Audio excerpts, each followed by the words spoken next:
previously, on Down in the Dungeon, Tales of Wizards and Worms. In the abandoned headquarters of the company at Drakestide Cove, our heroes uncovered layers of mystery that grew darker with each passing moment. A powerful wand of the War Mage found discarded on the roof spoke of a hasty departure. Empty rooms whispered of secrets, and a hidden basement promised answers. As Little Horn, Krothar, Kithri, and Malveth Vraal descended into the depths, their magical probe revealed a shocking discovery. Jack Moonstrider, a powerful wizard thought long gone, bound in chains that nullified his considerable powers. More surprising still was Wormrex's recognition of the imprisoned mage, suggesting connections that ran deeper than any had suspected. Now, dear listeners, we return to our tale as questions multiply in the shadowy basement of the company's stronghold. Who could have imprisoned such a formidable wizard? What force emptied these halls of life? And what darkness lurks in the heart of Drakestide Cove? We find our heroes exactly where we left them, staring down at the chained figure of Jack Moonstrider, tension thick in the air. The air is thick with tension as our heroes stand at the top of the staircase, their eyes darting between Wormrex and the chained Jack Moonstrider below. The faint glow of the shattered magical stone casts eerie shadows across their faces. Well, my friends, what's our next move? Malveth, something's not adding up here. An anti-magic field this powerful. It should be affecting us up here too, shouldn't it? Indeed, Child of Flames. The field's influence appears localized, most curious. Wait a second. Malveth, have you read the recent treatise on magical dampening, published in the company archives last month? Ah, yes. The work of the mad wizard Xanthor. His theories on focused anti-magic nodes were quite revolutionary. Exactly.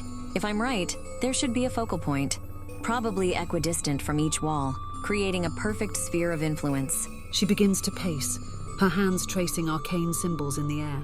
Which means the source would be... They both turn to look at a specific point on the ceiling, directly above Jack. There!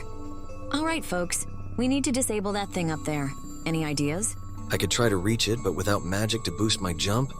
Or we could use that impressively thick skull of yours as a projectile, Krothar. 2 birds, 1 stone. We break the device and test if your head's as hard as we all think it is. The group chuckles, the tension momentarily broken. All eyes turn to the Shadar-kai cleric. I have a suggestion, if I may. The Raven Queen teaches us that death is but a doorway. Perhaps we need not destroy the device, but simply relocate it. With a graceful motion, Malveth removes a small feather from his robes.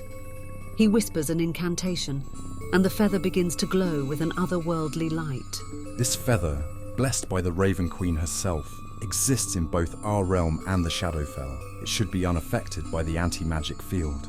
And if we can get it to touch the device? It will pull the source of the field into the Shadowfell, disrupting its effect here. As Malveth's plan unfolds, the very air seems to hold its breath. With precise aim, Malveth releases the feather. It floats upward, seemingly defying gravity, until it makes contact with an invisible object on the ceiling. There's a flash of shadow, a sound like reality tearing, and suddenly the atmosphere in the room changes. By the arcane arts, I can feel my magic returning. Shall we, my lady? I believe we have some locks to break. After you, you walking mountain. Try not to trip on those chains. The two make their way down the stairs, their banter echoing off the walls. So, Moonstrider, how does a powerful sorcerer like yourself end up in magical chains in his own basement? Oh, if only it were that simple, my large friend. Let's just say that in the game of magical politics, sometimes you're the wizard and sometimes you're the toad. Sounds like there's quite a story there. Care to share with the class? All in good time, my dear. All in good time. But first, I believe I owe you all a drink. Breaking someone out of magical imprisonment works up quite a thirst, I imagine. With a final crack, the locks give way. Jack Moonstrider stands, rubbing his wrists, a mix of relief and something unreadable crossing his face. The group emerges from the basement staircase, supporting a weakened Jack Moonstrider. The once pristine main floor now bears the marks of abandonment, dust-covered furniture, and an eerie silence that seems to echo with untold secrets.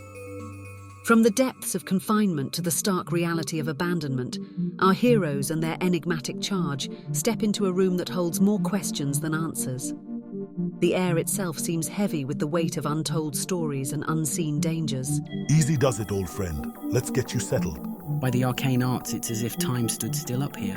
Nolly, Jelani, any chance you two could scrounge up some food? Our guest looks like he could use a proper meal. On it, though I doubt anything edible survived in this ghost town of a tower. We'll hit the city markets back in a flash.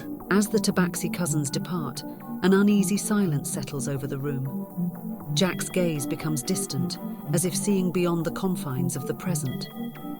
It was the lights that started it all, you know. Lights? What lights? For a week, we'd been seeing strange illuminations in the forest across the plains. Eerie, unnatural. I was on the roof that night, watching, waiting. He pauses, his brow furrowing with the effort of recollection. I heard the door open behind me, and then nothing, until I woke up in chains, surrounded by darkness. The veil between worlds is thin in places. Perhaps what you saw was not of this realm. Jack, what day do you think it is? I'm not sure. The days blurred together in that darkness. It's the 15th day of the month of shadows. By all that's arcane, I've been down there for nearly a month. A collective gasp ripples through the group. The implications of Jack's imprisonment begin to sink in. An elf of your constitution could last that long without sustenance, but... If we hadn't arrived when we did, The door bursts open, startling everyone. Nali and Jelani enter, their arms laden with food and supplies. Dinner is served. Hope everyone's hungry for mystery meat pies and questionable ale.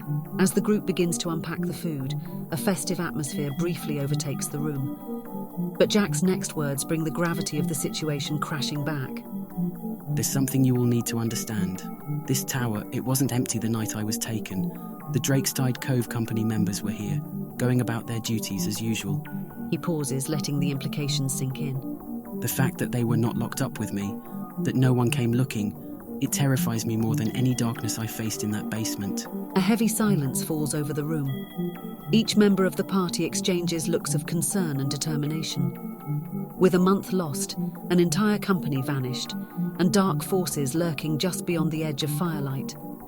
As our heroes break bread with their rescued charge, the questions multiply. What sinister power could orchestrate such a disappearance? What fate befell the missing company members? And most chillingly, could it happen again? The group settles in to eat, each lost in their own thoughts about the challenges that lie ahead and the dangers that may be lurking in the very shadows around them. The remnants of the feast lie scattered across the table as the party begins to clean up. The atmosphere is lighter, but an undercurrent of tension remains. Jack Moonstrider, looking more himself after the meal, clears his throat to get everyone's attention. There's something else you should know. That room where you found me, it's not just a prison, it's a gateway. The group freezes, all eyes turning to Jack. a gateway? To where? Beneath the city. There's another hidden door down there, one that leads into a vast network of tunnels, I believe. I believe that's how they got in and out without anyone noticing. They? Who are they, Jack? I wish I knew, but whoever they are, they had help from the inside. That door is charmed to only reveal itself to members of our chapter of the company. A heavy silence falls over the room as the implications of Jack's words sink in. A hidden passage, a traitor in their midst. The mysteries of Drakestide Cove run deeper than our heroes could have imagined. As the group processes this new information, they begin to prepare the tower for the night. Bedrolls are laid out, watch schedules are arranged, and a semblance of order is restored to the abandoned headquarters. Meanwhile, Wyam Rex pulls Jack aside, leading him to a quiet corner of the room. Jack, we need to talk. This situation, it's bigger than we thought. I need to report to the higher-ups. Valen Dareth? And through him, the Order of Aurelian Scales. They need to know everything. The Black Dragon in the Shadowfell, the attacks on Rittenheim, your imprisonment, all of it. You think the Black Dragon is behind all this? I'm not sure, but it's too big a coincidence to ignore. And with the war in the Kingdom of Aldoria, we would be foolish to ignore it. Jack pauses, seeming to wrestle with the decision. Finally, he speaks. There's more, old friend. Before everything went dark, we were tracking 2 groups here in Drakestide Cove. What kind of groups? The first, a criminal organisation. Warlocks serving an unknown master. We only had rumours, but... He trails off, his face clouding with frustration at the memory. And the second? A religious order. Our sources said they'd taken to the tunnels beneath the city, the very tunnels that door downstairs leads to. By the ancient worms, this is worse than we thought. Indeed. And now, with the company members missing and me left for dead, I fear we've only scratched the surface of this conspiracy. I need to leave immediately. The Order must be informed. Straightening up, determination in his eyes as Wormrex turns to go, Jack grabs his arm. Be careful, old friend. We don't know how far this goes or who we can trust. Always. Keep our new friends safe. They may be our best hope of unraveling this mystery.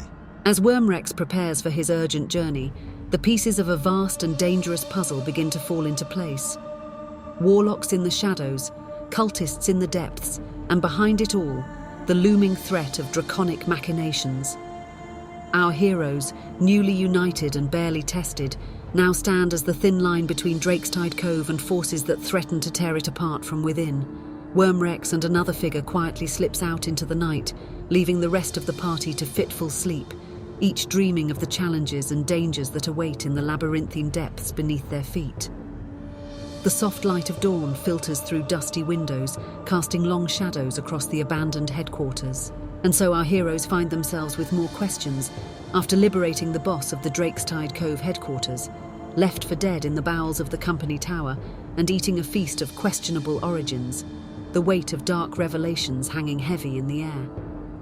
An entire company team vanished without a trace, strange lights in the distant forest, and a month of lost time. Pieces of a puzzle that paint an increasingly disturbing picture. What sinister force could empty these halls so completely? What connections lie hidden in Jack Moonstrider's fractured memories? And what darkness awaits in the shadows of Drakestide Cove? Join us next time for another chapter of Down in the Dungeon, tales of wizards and worms. Until then, keep your wits sharp and your spell components close. Your journey through the realms of Ithoria has only just begun. The echoes of battle may fade, but the call to adventure rings eternal. Will you answer that call? Will you delve deeper into the mysteries that await, unravel the secrets of the Draketide Coast, and face the darkness that threatens to consume all? The choice is yours, hero. Don't miss a single moment of this epic saga. Like this video to fuel the fires of adventure, and subscribe to our channel to ensure your place among the legends of Ithoria. Hit that notification bell, and you'll be the first to know when new episodes drop. Until next time, may your critical hits be many and your fumbles few.